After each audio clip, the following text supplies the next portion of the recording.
Historia, libros y banderas, el podcast de agricultura sobre nuestro pasado, política, textos y propuestas para conocer y comprender los grandes cambios que vive Chile y el mundo. El historiador y académico Alejandro San Francisco, junto a un invitado, con una relajada pero profunda conversación, analizarán los cambios que vive hoy nuestra sociedad. Historia, libros y banderas, con el historiador y académico Alejandro San Francisco. Hola, ¿cómo están? Soy Alejandro San Francisco y este primer sábado de septiembre tenemos invitado no solo a una persona muy inteligente, muy capaz, sino que a un gran amigo, Álvaro Iriarte. Él es abogado de la Pontificia Universidad Católica de Chile, lo conozco de aquellos tiempos. Además, es Master of Liberal Arts por la Universidad de Chicago, donde estuvo ahí algún tiempo. Tiene una biografía muy buena sobre Ronald Reagan, que ya lo invitaremos a conversar sobre eso en un tiempo más. Y además, hoy ejerce como director de contenidos del Instituto Res Publica. Acaba de llegar hace un mes o quizá un poco más a Chile después de su paso por Chicago. Le preguntaremos sobre eso también. Álvaro es consultado habitualmente en medios de prensa sobre elecciones norteamericanas, sobre la situación de América Latina. Participa en el programa Nuevas Voces de Radio Agricultura como panelista también, y es columnista de CNN. Hoy lo hemos invitado a conversar por un libro que editó en conjunto con Claudio Arqueros, Chile y América Latina, Crisis de las Izquierdas del siglo XXI. Un libro que se publicó por allá por el 2017, pero que conserva vigencia para una conversación actual, publicado por el Instituto Res Publica y la Universidad del Desarrollo. Primero que todo, Álvaro, ¿cómo estás tú? ¿Cómo te trata la patria? Muchas gracias, Alejandro. Bueno, primero, feliz de estar aquí en el programa. Lo sigo, lo veo, y la verdad es que me parece que es uno de los grandes impactos positivos que nos ha quedado después de la época de pandemia, donde la gente comenzó a consumir positivamente cada vez más programas de esta naturaleza. Así pues, tú me comentabas de repente en algún WhatsApp que habías escuchado algún programa. Muchas gracias por esa atención. Te quería preguntar, Álvaro, antes que entremos en los temas, que nos cuente un poco de tu estadía en Chicago. ¿Qué estuviste estudiando allá en este tiempo? Bueno, efectivamente fue una apuesta bien rupturista. No estudié un LLM, un máster en leyes. Derecho, pues, sí. No estudié Derecho. Y opté por un camino distinto, el de las artes liberales, un concepto bastante común y fácil de explicar en Estados Unidos, en Reino Unido y en Australia, la tradición inglesa, pero no tanto en nuestra tradición latinoamericana e hispana. Y principalmente este es un camino intermedio, Alejandro, si yo pudiera decir, que nos permite abordar interdisciplinariamente desde las humanidades temas de interés actual, como por ejemplo la inteligencia artificial, los procesos de populismo, amplios y variados, pero siempre en un marco de ciencias sociales, humanidades, historia y filosofía. Perfecto. Álvaro, y allá, esto es una pregunta de interés chileno, pero ¿tuviste posibilidad de ir a algún curso o algún texto en la biblioteca o algo que ilustrara sobre lo que fue el paso de los Chicago Boys, que fue un movimiento transformador de la economía chilena a partir de 1975, pero que fue esencialmente en su origen un proyecto universitario, un intercambio universitario entre la Universidad Católica y la Universidad de Chicago? Mira, fíjate, Alejandro, que en la Universidad de Chicago existe una tensión bien interesante al respecto. Y digo tensión porque hay ciertas facultades donde, por ejemplo, la de economía, donde es mucho más destacado, donde está más vigente y donde tienes de alguna manera una valoración del impacto de los Chicago Boys más positiva que la que tienes en otras facultades precisamente del mundo de las humanidades, en la de historia o en la de ciencias sociales. Pero a diferencia de lo que muchos podrían pensar, tú llegas a Chicago y no te encuentras, por ejemplo, con una gran estatua de Milton Friedman, o no te encuentras con un edificio nombrado por Milton Friedman. ¿Y alguna sala siquiera? Sala por ahí hay en economía. Y además es una cosa bien particular, Alejandro, porque yo me atrevería a decir que en la práctica es un debate vigente, la legitimidad, mira lo que te voy a decir, la legitimidad del aporte del proyecto original educativo de Chicago con la Universidad Católica y cómo eso transformó la economía chilena. es discutido. Y eso me llamó mucho la atención cuando llegué. ¿Y por qué es discutido? Porque básicamente es la economía que hay en Estados Unidos, es la economía que después en los años 90 de alguna manera se impone como consenso internacional.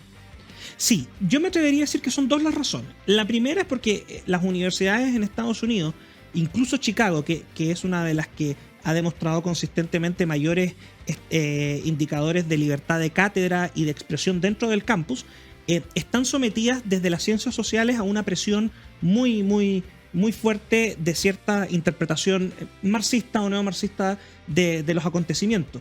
De hecho, en algún momento lo conversamos por otro tema contigo, esta idea del impacto de mayo del 68 en las universidades. Fíjate que en Estados Unidos llegó con un efecto bastante desfasado esta dinámica. Entonces hay un cuestionamiento porque se cuestiona no solamente la economía de libre mercado como tal, sino que se cuestiona el rol de Estados Unidos en la promoción de este modelo. Y por eso esto pasa principalmente en las facultades de ciencias sociales. ¿Con una propuesta alternativa de economía? Yo me atrevería a decir que sí, pero tampoco una propuesta integral. O sea, por ejemplo, es altamente probable que tú tengas una crítica muy dura de las reformas de liberalización de mercados y de las transformaciones institucionales de Chile, pero tu apuesta sea, no volvemos al sistema anterior, pero tenemos esta dinámica del Green New Deal. Oye, aquí hace falta un nuevo trato como Roosevelt, pero orientado al cambio climático. Aquí hace falta un mayor rol del Estado en materias que tradicionalmente se han dejado. No es una propuesta concreta, pero sí hay una dinámica. Y las facultades de economía también están entrando en eso. O sea, hoy día es altamente más probable que tú encuentres en la tienda de libros de la facultad de la Universidad de Chicago el libro de Piketty que uno de los libros de Milton Friedman. No. Ese es el escenario intelectual con el que se está desenvolviendo la batalla de la cultura y de las ideas en las universidades norteamericanas. Ahora Chicago como universidad no tiene un cierto orgullo de tener la cantidad de premios Nobel de economía que tiene, una cantidad impresionante. Bueno, eso es el orgullo, lo hacen valer cada vez que pueden. Están las salas, las charlas, los nombres, los edificios también de repente, los programas. Además le renta como calidad de universidad, pues. Mucho, suben todos los rankings. Sí. Lo que sí, ahí está la trampa también, porque dado que Milton Friedman es uno más, tienes la posibilidad de decir, a ver, sí, pero no es tan importante. Y eso es una discusión que se da, ¿te fijas? Ojo, ahí está la trampa, ¿no? Ya. Es distinto. Si tuvieran un premio Nobel, estarían obligados a tener que discutir de otra perspectiva. Pero aquí es lo que tú dices, es mucho. Vamos a América Latina, ya estando informados de tu paso por Estados Unidos. Cuéntanos un poco de Chile y América Latina, crisis de las izquierdas del siglo XXI.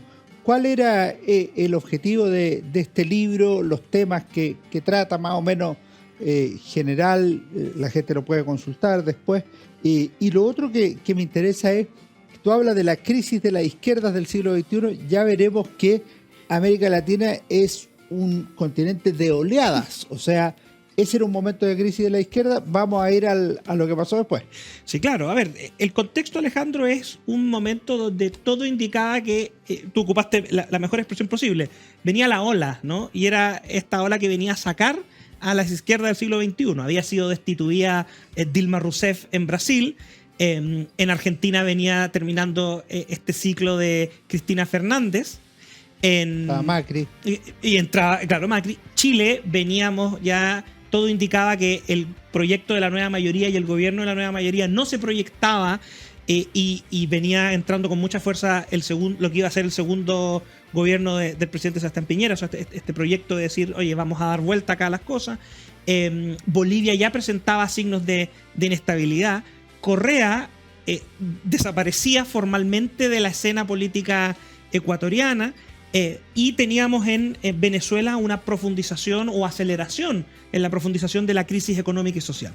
Entonces el contexto era, oye, esta izquierda latinoamericana, promotores de esta visión del socialismo del siglo XXI, que hace menos de 10 años parecía estar con una dominancia absoluta sobre el territorio latinoamericano, estaba mostrando acá un sistema en colapso aparentemente, y en el corto plazo. Ese fue el contexto en el que nos tocó trabajar en esta edición de artículos de una colección con Claudio Arquero. Somos coeditores de este proyecto. Perfecto. Con el profesor. ¿Y cómo aprecia, si uno mira la evolución del socialismo del siglo XXI que alcanzaste a nombrar, además la portada, si bien un poco figurativamente, es evidentemente Hugo Chávez, cómo explican la posición del socialismo del siglo XXI, porque fue muy vital, muy contundente en la primera década, no solo por Chávez, Kirchner en Argentina, Lula en Brasil, Evo Morales en Bolivia y así otra figura.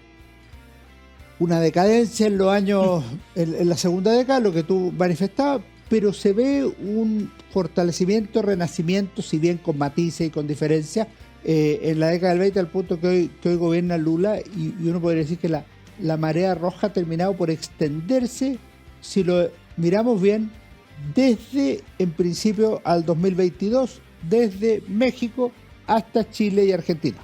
Sí, claro. Mira, la verdad, Alejandro, es que si hay una cosa que es notable de estos socialismos del siglo XXI latinoamericano, es precisamente que tienen una clara visión y diseño de sociedad, que lo tienen muy claro, que proyectan un rol expansivo y casi total del Estado en materias sociales y materias económicas, un predominio absoluto de dinámicas de intervención en áreas sociales, un volver atrás a ciertas medidas, si lo pudieras tú plantear, institucionales, un desdén por la separación de poderes del Estado, pero todo esto que es común está cruzado por un sinnúmero de particularidades que hacen que se vendan a sí mismos como proyectos más bien de corte neopopulista o populista o pseudonacionalistas y no como proyectos de socialismo en cuestión.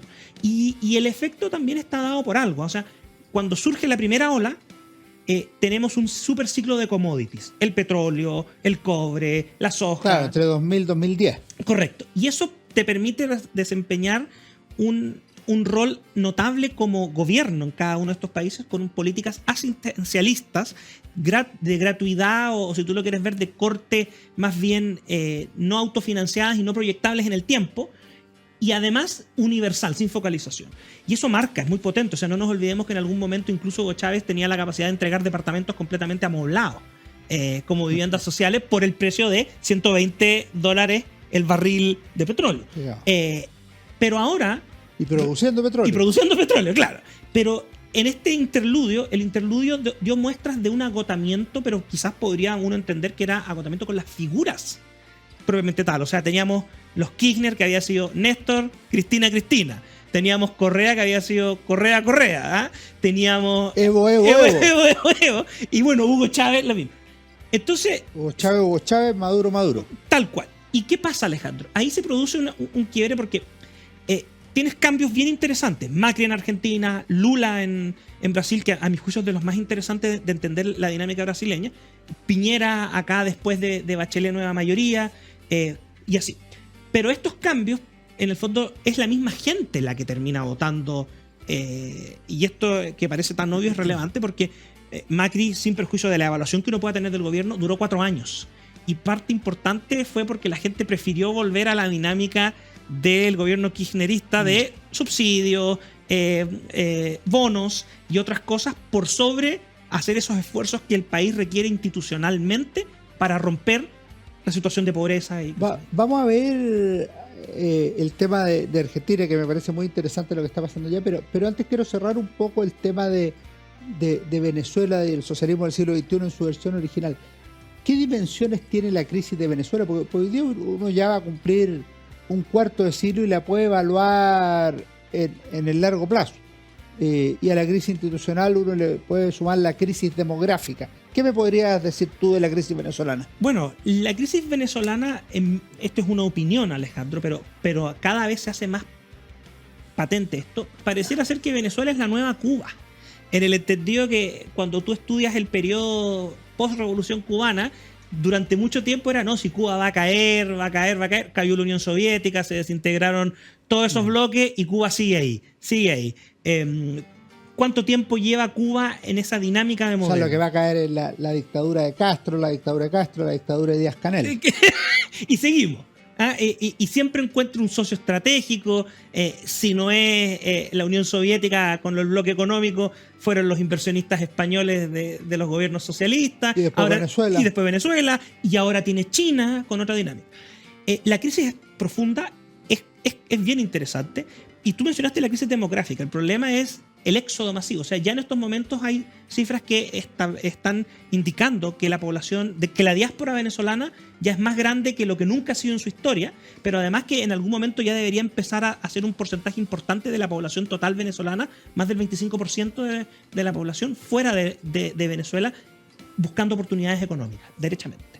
Y eso te da cuenta de la magnitud. Ahora, este es el proyecto del socialismo del siglo XXI original y se nota hasta el día de hoy, porque es por lejos el más estructurado doctrinariamente, ideológicamente, y que toma decisiones en bases mucho más dogmáticas que otros movimientos. Yo le agregaría de fuerza, militarmente. Sin lugar a duda, un control absoluto de las Fuerzas Armadas, y en el fondo tú miras y en el fondo todos pensamos que después de la muerte de Chávez era el fin del chavismo. Ok, ganó Maduro más allá de la legitimidad de las elecciones, pero ya Maduro fue reelecto. O sea, en el fondo ya esto no es un pequeño capítulo adicional, sino que Maduro va a seguir y probablemente no haya cómo romper ahí esa dinámica. Y tú ves que la gran mayoría de los activistas venezolanos están fuera de Venezuela. Muchos se han instalado en Miami, la primera oleada, y la siguiente está en Colombia, Chile, México. O sea, ojo con eso, Alejandro, la crisis es bastante profunda. Perfecto.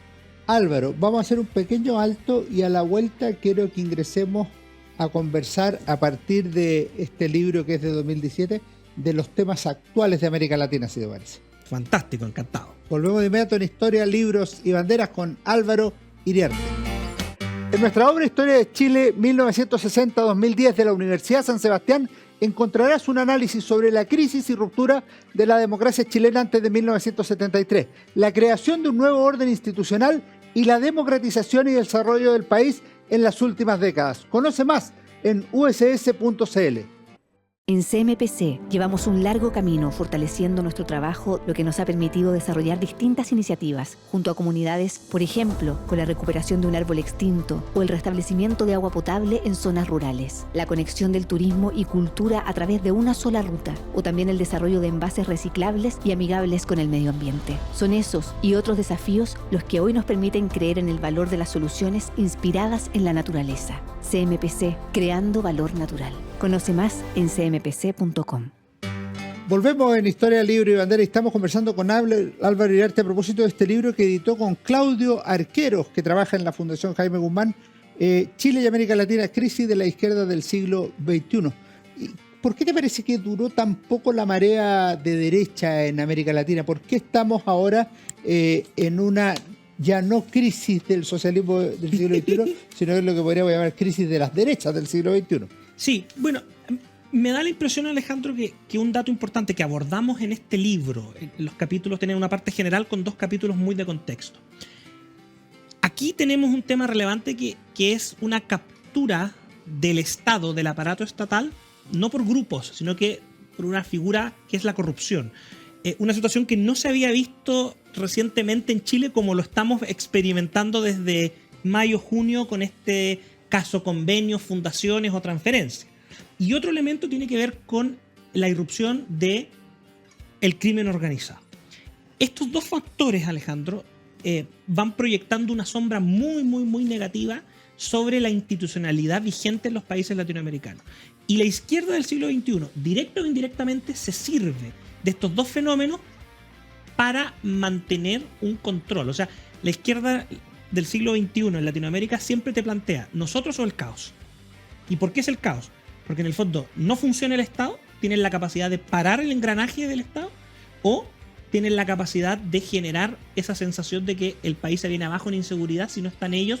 Pero eso a mi juicio tiene que ver más con la movilización social que con el crimen organizado, con otras cosas. Al menos en Chile, por ejemplo. Sí, en Chile, correcto. Pero, por ejemplo, no nos olvidemos que en Venezuela, que es el arqueotipo, ya está documentado por las persecuciones que se han hecho en materia de tribunales internacionales, particularmente de Estados Unidos con la persecución de la droga.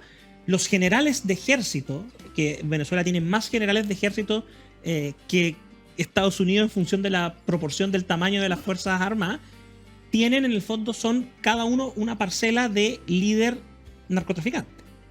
Pero eso te serviría para consolidar el poder de la izquierda. Correcto. Pero ¿por qué no logra perpetuarse o su línea Macri? ¿Por qué fracasa Pedro Pablo Kuczynski en Perú? ¿Por qué cae la derecha en Ecuador? por qué Bolsonaro, pese a que sube sus votos, no logra reelegirse. A eso voy yo. O el caso de Piñera, que 2 veces le ha entregado el gobierno a la izquierda. Y cada vez a una más radical. Claro. Sí, conecto con lo anterior. La derecha latinoamericana no tiene muchas veces, quizás con la excepción de Bolsonaro, un contenido, un proyecto, una visión, no ideológica, Alejandro, pero sí una visión más completa de la sociedad. Y concentra su discurso para llegar al Ejecutivo, al poder, en la gestión. O sea, vamos a mejorar la gestión, necesitamos una reforma para que se gasten bien los recursos fiscales, para que se use bien esto, y vamos a generar más empleo. Te sirve para llegar al gobierno. Y eso lo demostró Macri y lo demostró Sebastián Piñera y Pedro Pablo Kuczynski. El problema radica... Y son creíbles en eso. Son creíbles y tienen resultados en esto. Tú puedes cuestionar el grado de creación de empleo, qué tanto se mejoró las finanzas fiscales, pero tienes una situación, más la inflación, que es un fenómeno que ha estado siempre presente en Latinoamérica, pero que se ha vuelto recurrente con estos gobiernos que gastan lo que no tienen los del socialismo del siglo XXI. Pero una vez que están en el poder, eso no es suficiente para generar un respaldo ciudadano que te permita decir, ¿sabes qué? 4 años más. Y eso es muy duro. Es muy potente. En el caso de un país como Chile, que no tiene reelección inmediata, se puede decir es que no había buen candidato. Pero en el caso de Argentina con Macri, donde Macri llega, gana, se establece, tiene un buen resultado en las legislativas de medio término en la Cámara de Diputados, y después no tiene la capacidad de ganar la reelección, incluso pierde las PASO, que son estas elecciones primarias obligatorias.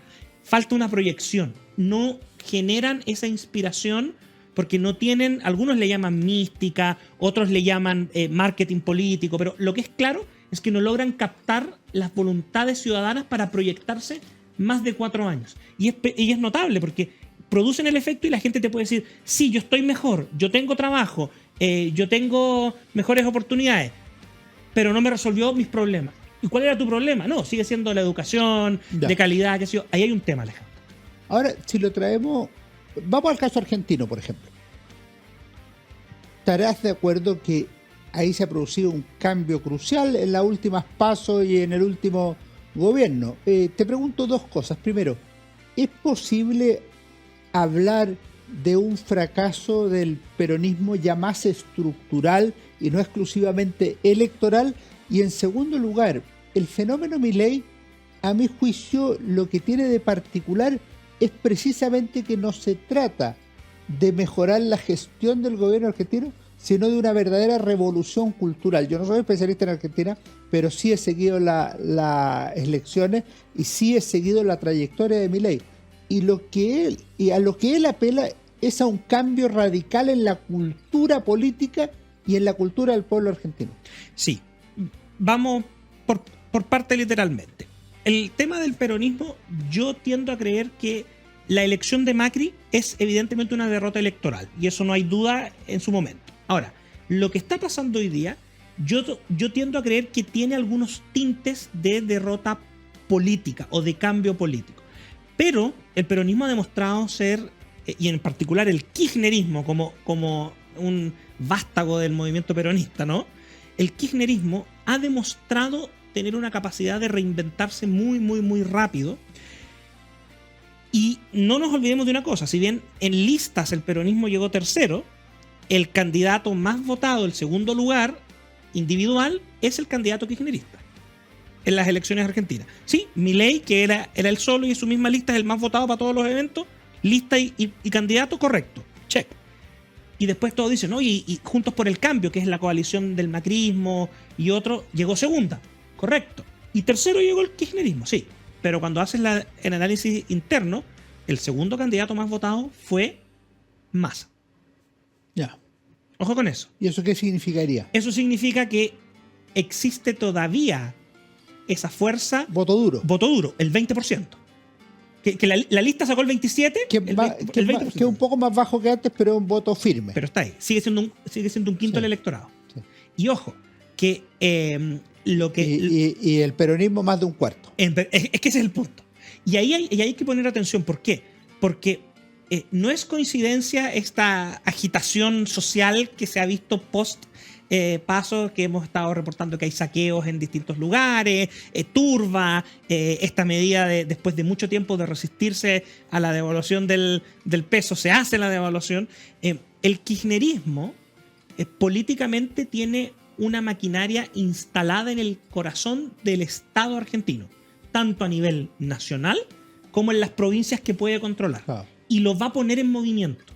Y esa máquina, Alejandro, claro, nosotros lo vemos en perspectiva electoral, pero ojo, esa máquina va a seguir ahí, gane quien gane, y se activa cuando tiene que activarse. Entonces, yo creo que sí, hay unas grietas que tú podrías plantear, pero también yo te podría responder, es que, ¿sabes, Alejandro? El resultado está dado porque no está en la papeleta Cristina Fernández. Porque no si nos ella olvidemos, estuviera, ¿qué alteración se produciría? podría a lo mejor haber sacado mejor votación el kirchnerismo. No digo ganarle a Milei, pero a lo mejor podría haber quedado, estuvieron muy cerca con Juntos por el Cambio. Habría quedado segundo. Habría quedado segundo. La lista y segunda ella. Ojo con eso, porque Macri cuando compite... Pero con Macri los datos que tenemos, ¿cuál es la proyección? si se cumple lo que se ha mostrado en las pasos anteriores, que son estas primarias tan particulares de Argentina, debería llegar en primera vuelta con la primera mayoría, pero sin capacidad de pasar a la segunda, sin evitar en la segunda vuelta, Milei, sí o sí. O sea, pasa la segunda vuelta. Milei. ¿Por qué hay segunda vuelta? Porque hay segunda vuelta. Porque no se daría la figura de sacar más de 40% de la votación popular de los sufragios válidamente emitidos y sacar 10 o más puntos de diferencia con el segundo. Porque los 10 o más puntos están. Si tú ves cuál es el segundo, sería por votación individual. Ahora, si te vas a listas, no hay ninguna posibilidad porque están a tercios. Y eso también te plantea un desafío enorme. No visto antes en Argentina. Perfecto. Si vamos a Ecuador, en Ecuador el fenómeno del siglo XXI es el correísmo.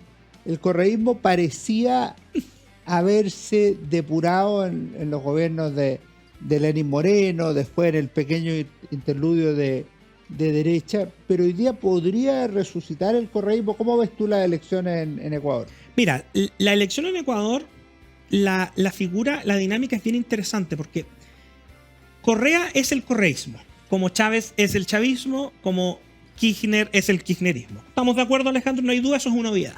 Pero esto es muy notable porque Correa dejó el 2017 de estar a cargo de Ecuador, pero ha seguido proyectando su sombra. Y no nos olvidemos que cuando Lenín Moreno llega como ticket o como alianza correísta, llega con el correísmo y se pelea con el correísmo a medio camino.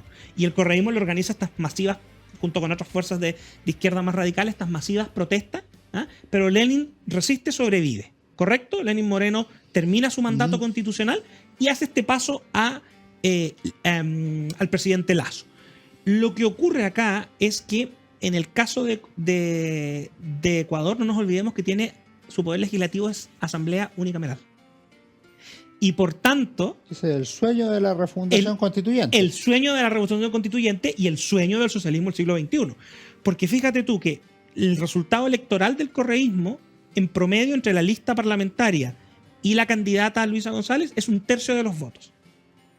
Tú podrías decir, ese es el piso con el que llega el correísmo de la mano de un rostro nuevo que es Luisa González. Fíjate, 1/3, Alejandro. 1/3 de los votos. ¿Por qué esto es importante? Porque tiene toda la posibilidad de ganar ella.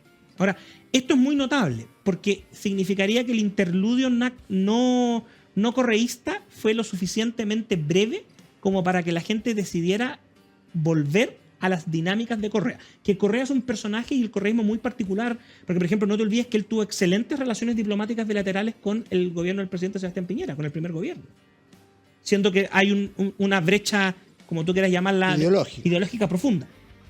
Y Correa tuvo la capacidad en Ecuador de generar muchas dinámicas que no son propias o que no nos identificamos nosotros con este proyecto del socialismo del siglo XXI, en materia económica, algunas medidas, algunas cosas, pero lo sigue siendo. Y eso también es una diferencia con el resto. O sea, tú el kirchnerismo lo identificas de inmediato y sabes que es más impuestos, más subsidios, desfocalización del gasto. Lo mismo podemos decir de Evo Morales, lo mismo podemos decir del Frente Amplio, el Partido Comunista y otros acá. Pero el Correa no. Correa tiene una capacidad de mostrarse. Y en segundo lugar, hay que considerar, Alejandro, que no tienen divisiones de partidos políticos en un espectro ideológico claro, como la tiene Chile, por ejemplo. Y allá, por ejemplo, el candidato, el segundo que llegó más votado, es un candidato que tiene apoyo de partidos de centro derecha y de centro izquierda. Y Fernando Villavicencio, que fue asesinado antes de la elección, también era apoyado por partidos de centro derecha y de centro izquierda. Entonces, eso también le genera dificultad. Y el correísmo está vivo. Pasémonos a los vecinos, a Colombia. En Colombia, cuando uno analiza lo que ha pasado, es que la derecha ha dominado, o las derechas han dominado durante décadas la política colombiana. De manera que el triunfo de Gustavo Petro es inédito, es histórico. Y se pensó que iba a ser más sólido el gobierno de Petro y se ha ido desgajando a través de la salida de ministros, a través de problemas de distintos tipos y del comportamiento del propio Petro, incluso casos de corrupción y otros. ¿Cómo aprecian la situación de Colombia? Porque el discurso de Petro, a mi juicio, yo esperaba que iba a ser más moderado, ha sido más duro de lo previsto. No, a ver, la plataforma política de Petro es una plataforma de izquierdas del siglo XXI. De hecho, él jamás se ha presentado como hombre de centro izquierda. Podrá ser un gobernante que, por ejemplo, acá lo pueden decir, no, si es un gobernante de centro izquierda, pero Petro tiene un proyecto claro. Su discurso ha sido duro, sus propuestas de reforma han sido muy, muy, muy en la línea de socialismo del siglo XXI, en materia de salud, en materia de reforma laboral y en materia de pensiones. O sea, es más rol del Estado, limitar la participación de los privados. Parte importante de este problema radica en que las derechas por 20 años fueron exitosas en Colombia. O sea, yo me atrevería a decir que si tú miras la foto latinoamericana... ¿Partido por Uribe? Uribe, Santos y terminas con Duque. Exitosa en un espacio de tiempo. Yeah. Porque son el proceso de mayor crecimiento, donde se disminuye la situación de conflicto armado que golpea a Colombia. Hay una incorporación de Colombia en el mundo, en los mercados globales. Yeah. Partió probablemente tenés que decir, no, mire, esto partió antes en el gobierno de Pastrana, y qué sé yo, pero el punto es otro. El punto es que tienes 3 gobiernos, Uribe 2 años, 3 presidentes. 3 presidentes consecutivos de derechas que generan un cambio en el país. Y aún así sale Petro. No tiene nada terrible en la perspectiva de decir, bueno, es una fatiga de material evidente también. O sea, la Concertación acá, en la otra cara de la moneda, tuvo cuántos gobiernos consecutivos y llegó un momento en que hubo también una válvula. El punto es que Petro efectivamente no es centro-izquierda, el Petro es izquierda. Y el problema de Petro es que no tiene las mayorías, Alejandro. No tiene las mayorías en el Congreso, que es bicameral. Y el problema se acrecenta porque su gobierno se construyó en base a coalición amplísima, porque no había incluso hasta el partido de la U, que es un partido de centro derecha, un partido como de derecha, centro derecha, estaba en el gobierno. Perfecto. Entonces, cuando tú tienes ese variopinto conglomerado, se te quiebra y te quedas sin mayorías. La gran pregunta es, no solamente por las reformas de Petro, es la figura del presidente Petro, ¿va a lograr gobernar? Porque no tiene votos. Depende del Partido Liberal, que es el partido centro-izquierda, al que han criticado sistemáticamente por la apertura a los mercados internacionales, por reformas institucionales. Es un escenario muy complejo. Y el golpe de gracia en este primer año, porque lleva 1 año, Alejandro, es que él hizo campaña contra la corrupción, contra los dineros del narcotráfico en la política, y resulta que tiene un caso que estalló donde está involucrado su hijo mayor, que era representante de la Asamblea Legislativa Estatal en el Atlántico, jefe de campaña en las provincias del norte del país. Doble problema. Doble problema, Alejandro. Volvemos en unos segundos, vamos a un pequeño alto y estamos con Álvaro Iriarte para analizar las dictaduras de América Latina y también algo del caso chileno. En nuestra obra Historia de Chile 1960-2010 de la Universidad San Sebastián encontrarás un análisis sobre la crisis y ruptura de la democracia chilena antes de 1973, la creación de un nuevo orden institucional y la democratización y desarrollo del país en las últimas décadas. Conoce más en uss.cl. En CMPC llevamos un largo camino fortaleciendo nuestro trabajo, lo que nos ha permitido desarrollar distintas iniciativas junto a comunidades, por ejemplo, con la recuperación de un árbol extinto o el restablecimiento de agua potable en zonas rurales, la conexión del turismo y cultura a través de una sola ruta, o también el desarrollo de envases reciclables y amigables con el medio ambiente. Son esos y otros desafíos los que hoy nos permiten creer en el valor de las soluciones inspiradas en la naturaleza. CMPC, creando valor natural. Conoce más en cmpc.com. Volvemos con Álvaro Iriarte, que nos ha acompañado en este libro que editó junto a Claudio Arquero, el doctor Claudio Arquero, Chile y América Latina, crisis de las izquierdas en el siglo XXI. Álvaro Iriarte, director de contenidos del Instituto Res Pública. Álvaro, hay 3 países que se salen de la norma, yo no diría de América Latina, de la norma civilizatoria en estos tiempos. Nicaragua, la herencia sandinista de Daniel Ortega, la dictadura cubana de Díaz-Canel, más de 60 años de vida desde el 59, va a cumplir 65 dentro de poco, y en tercer lugar el caso de Venezuela, del que ya hemos hablado. ¿Cómo ves la pervivencia de regímenes dictatoriales en la región y si notas que se ha producido algún distanciamiento de gobiernos democráticos de izquierda? Al menos desde el punto de vista discursivo podríamos decir, por ejemplo, que el presidente Gabriel Boric ha marcado sus distancias con alguna de estas dictaduras. Sí. A ver, Alejandro, diste 3 dictaduras y mostraste, a mi entender, 3 etapas o 3 hitos del socialismo latinoamericano distinto. Más antiguo la Revolución Cubana. Luego yo me atrevería, más que en el tiempo, yo colocaría Nicaragua, aunque llega después esta nueva etapa, es lo que tú dijiste, la herencia sandinista, y finalmente tenemos Venezuela. Y cada uno representa, si tú lo analizas en detalle, no solamente 3 etapas distintas, 3 momentos de este socialismo del siglo XXI en su fase de dictadura, sino que te permiten entender que ningún país latinoamericano está libre. O sea, Cuba era un país que tenía una situación bien particular en los años 50, pero tenía un buen pasar, un buen estándar de vida. Llega la revolución y 65 años vamos a tener esta dinámica. Nicaragua, por el contrario, era un país que no tenía quizás una institucionalidad tan firme, tenía problemas de desarrollo, de crecimiento, de pobreza muy intenso, un país profundamente católico, culturalmente hablando, centroamericano, y que termina en el siglo XX. Después de tener una situación, elige volver con la misma figura, porque no vuelve con un hijo de, vuelve con el mismo dictador. Y finalmente... Y vuelve originalmente de manera democrática. De manera democrática, pero el mismo. Y luego tienes Venezuela, que es el país que era con mayor estándar... El más rico. El más rico, el mejor estándar de vida, un oasis democrático, y decide tomar este camino.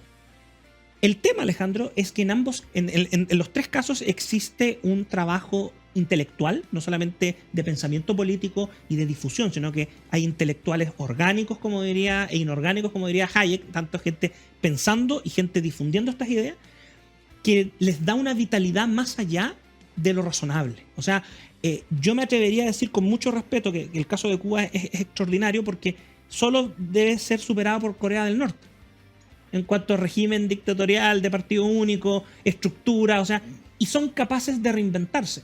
Se pueden morir de hambre, pero siguen y son capaces de reinventarse.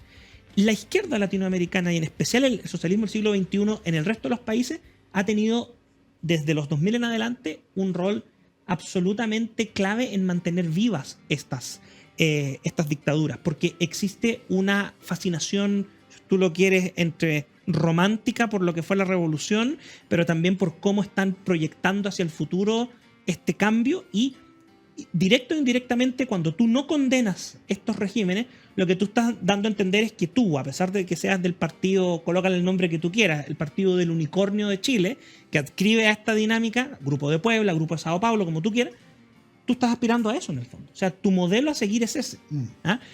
Y se producen unas relaciones muy particulares, Alejandro. O sea, cuando Venezuela tenía el barril de petróleo a $120 en los comienzos del año 2000 a 2010, Venezuela literalmente gastaba dinero para mantener a flote Cuba. ¿Con qué sentido? Bueno, con el sentido que es la revolución. Y vemos que hay esta dinámica de inyección. Cada vez que un líder de la izquierda latinoamericana, y en el caso que tú mencionaste, aunque sea discursivamente, genera un distanciamiento o marca un punto que es lo que todos demandamos, los que no pertenecemos a corrientes de totalitarismo como el socialismo del siglo XXI en su etapa final, fíjate que no es los primeros en salir a responder o a contestar son los propios compañeros de ruta. En el caso del presidente Boric, yo me atrevería a decir que es notable la situación que pasó recientemente con No, Lula. Lula. O sea, en el fondo, nadie, y esto es muy duro, Alejandro, porque Lula salió a decir en el fondo que Boric estaba hablando desde la inexperiencia, que era un joven y que no entendía. Lo ninguneó por chico. Lo ninguneó por chico, por joven, que ojo, que era el principal activo que ocupó el presidente Boric y su gente en la campaña, la juventud, el recambio, el líder revolucionario. Pero lo brutal no es que Lula haya hecho eso. Lo brutal, en mi entender, es que nadie de las filas latinoamericanas que dicen tener credenciales democráticas haya salido a respaldar al presidente Boric, sino que simplemente guardaron silencio. Decidieron no contestar o no cuestionar la actitud doblemente de ninguneo que hace Lula al presidente Boric. Y ahí tienes la foto. A propósito de nombrar al presidente Boric, quiero llegar a Chile. Pero no entrar en la política pequeña de Boric, de la oposición. Quiero ver grandes tendencias. Si tú miras a Chile en los últimos 40 años, desde el año 84, Chile realmente pasó a tener un crecimiento económico sustancial, a derrotar la pobreza de buena manera, a ubicarse en estándares OCDE y no estar siempre en la línea de los países más pobres, y aspirar legítimamente, si bien frustradamente, al desarrollo. Pero también tú puedes ver en este mismo periodo al menos una partición. Los últimos 15, 16, 18 años hay una ralentización. Chile se ha vuelto un jugador mediocre en el concierto internacional. Primero, ¿lo ves así? Y dos, si es así, ¿cuáles son las razones que han llevado a Chile a esta mediocridad o decadencia? Sí, yo sí lo veo así, yo lo percibo. O sea, yo me considero que soy parte de esa generación que nació con los mejores años de Chile en proceso, independiente, como tú dices, de la pelea chica, de quién estaba a cargo, todo, pero un país con institucionalidad que era confiable, con instituciones, esta frase tan famosa, ¿no? Dejemos que las instituciones funcionen, las instituciones funcionaban. Voy a ocupar la expresión como corresponde. No teníamos una percepción de corrupción como la que existía en ese mismo periodo de tiempo en Argentina, en Bolivia, en Perú. El país crecía, la gente salía de la pobreza, tú la veías en términos materiales, intergeneracional, paso. Y efectivamente yo sí creo que estamos, si no en una fase de estancamiento, claramente a puertas de entrar en una fase de retroceso. Y me da la impresión, Alejandro, que las razones, desde lo que uno puede aportar a este debate, que es multicausal, pero yo diría, dado el tema que estamos conversando, que son dos. Primero, la fuerza intelectual de la izquierda del siglo XXI, en particular, para mantener este relato que no se sustenta en hechos, que no se sustenta en la realidad de que el camino a seguir es el de Cuba y Venezuela. Porque es impresionante la fuerza que eso tiene y cómo permea el debate nacional. O sea, ahí hay una cosa que es vital. Y asimismo, la otra cara de esta moneda de por qué entramos en esta situación es porque este proceso de transformación de Chile se debió a las ideas que se fueron implementando, ideas de largo plazo, visión de país, de entender que existe la necesidad del Estado de Derecho, del respeto de las libertades y derechos de los individuos y de las personas como familias también, y de instituciones que fomenten una economía social de mercado. Pero eso, Alejandro, requiere trabajo intelectual. Y ese trabajo, amplios sectores, no necesariamente políticos, y no necesariamente de la derecha política, sino que amplios sectores, como puede ser el mundo empresarial, el mundo gremial, el mundo de los profesores que adscriben a la libertad de cátedra y enseñanza, no tienen ese trabajo intelectual para permear la sociedad. Y de ese trabajo, ¿qué debiera salir? ¿Qué ideas crees tú que hay que impulsar o debieran impulsarse en Chile para poner nuevamente en marcha al país que crecía? La gente joven no se lo puede bajar al 7% anual. Así, impensable, ¿no? Claro, porque 6, 7, 8 años tú duplicabas tu PIB y eso se notaba en la vida diaria de los chilenos. Los ricos eran más ricos, la clase media tenía más solidez y los pobres eran cada vez menos y además eran menos pobres. Bueno, yo tiendo a creer, Alejandro, que lo que necesitamos no se trata de tener proyectos globales y no hay soluciones de no, si esto se trata de tener la constitución mínima o de derogar la ley de impuesto a la renta. Yo no estudié políticas públicas, no es lo mío, que otra gente lo haga es muy bueno para el país. Lo mío va por otro plano, las ideas. ¿Por dónde va? Por las ideas. Y aquí te planteo la respuesta directa. Primero, aquí hace falta repensar el por qué el logro de Chile, que es lo que tú estás contando, el crecimiento del 7%, la expansión de la franquicia de libertad de enseñanza, de libertad de cátedra, de la elección de proveedores de salud, todo esto de dinámica es dónde están las bases éticas, morales, de por qué esto sí demostró funcionar. Ese es tu primer desafío. Aquí en el fondo tenemos gente que está dispuesta a escribir y defender que la revolución violenta es la única forma de generar el cambio en la sociedad y en el ser humano que el hombre necesita, y no tenemos gente que esté dispuesta a decir sabe una economía libre o sabe competencia en materia de salud entre el sector público y el privado es lo moralmente valioso que nos permite tomar decisiones concretas de política pública hacia el futuro. Y eso yo no lo he visto y esperamos poder contribuir desde República y desde otras instituciones, pero eso nos falta. Porque tú vuelvo a la pregunta al inicio de nuestra conversación, Alejandro. Yo no saco nada con plantearme con un candidato que me va a decir, voy ahora a raíz del caso convenio, este es el ejemplo, vamos a reformar, más controles, más límite a las transferencias, revisión, que Contraloría tenga la capacidad de actuar mucho más intensamente. Toda esa respuesta, Alejandro, solo se construye sobre necesitamos más recursos, por lo tanto se justifica algún chistoso se le va a ocurrir agrandar Contraloría para... y Contraloría va a decir yo no tengo los suficientes recursos, no tengo la gente.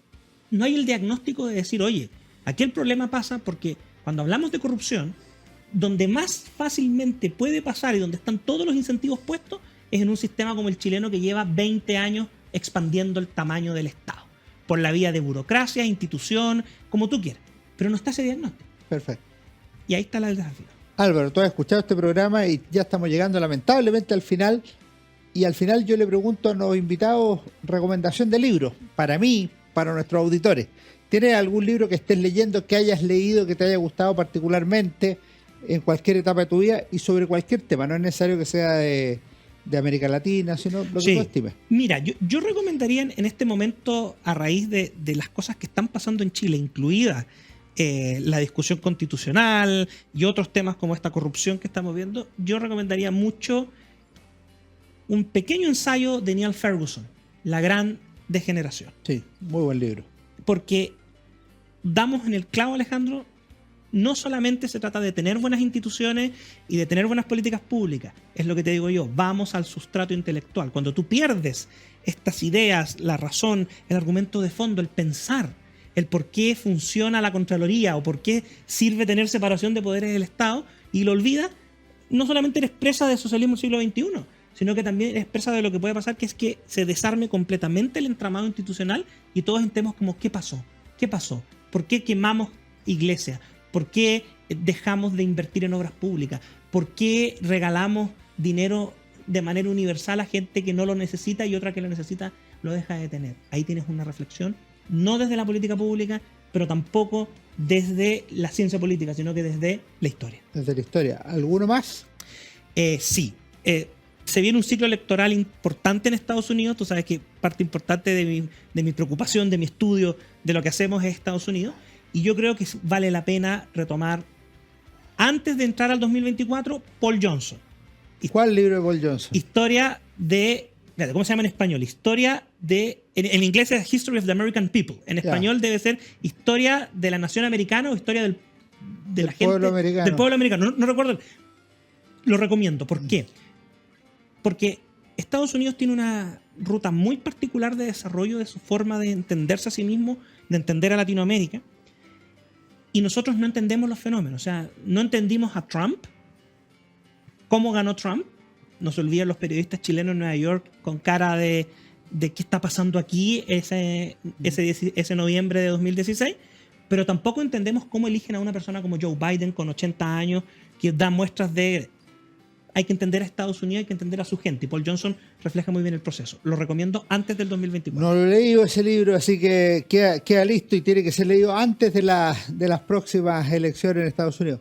Hemos tenido un gran invitado, un gran amigo, Álvaro Iriarte, director de contenidos del Instituto República, que viene llegando de su magíster en la Universidad de Chicago y que es abogado de la Universidad Católica. Además, una persona que sabe mucha historia y le agradecemos haber estado en el programa, pues, Álvaro. No, Ángel, encantadísimo, Alejandro, de haber estado invitado y de poder compartir y te felicito por la iniciativa. Ojalá que esto siga y se abran en otros espacios regionales también. Esto es gracias a Radio Agricultura, Agricultura TV y también a nuestros queridos auspiciadores, la CMPC, el Instituto República y quienes colaboran por poder llevar adelante este programa. Ustedes no se vayan porque viene ahora mi recomendación de libro como cada semana en Historia, Libros y Banderas. Hola, ¿cómo están? Soy Alejandro San Francisco y en nuestro programa Historia, Libros y Banderas de esta semana queremos recomendar una obra fundamental y monumental de Leslie Bethel, editor, Historia de América Latina. Yo tengo en mis manos el tomo 15, el Cono Sur desde 1930. Son 16 tomos publicados en español por Cambridge University Press y por Editorial Crítica. Es una de las obras más completas que tiene decenas de autores sobre distintos países de América Latina y sobre distintas épocas. Es una obra que surgió para el 5º centenario de lo que se llamó el Encuentro de los Mundos o Descubrimiento de América, y donde ciertamente está Chile y también el siglo XX. Yo me he leído más los tomos del siglo XIX y XX, pero es una obra realmente interesante, importante, para entender las izquierdas, la participación de los militares en política, los movimientos sociales y otras tantas cosas que han asolado a este continente y que han permitido el desarrollo y los problemas de nuestro hemisferio. Historia de América Latina de la Universidad de Cambridge, dirigida por Leslie Bethel, quien fue profesor de la Universidad de Oxford. Que estén muy bien, nos vemos en nuestro próximo programa. Fue Historia, Libros y Banderas con Alejandro San Francisco.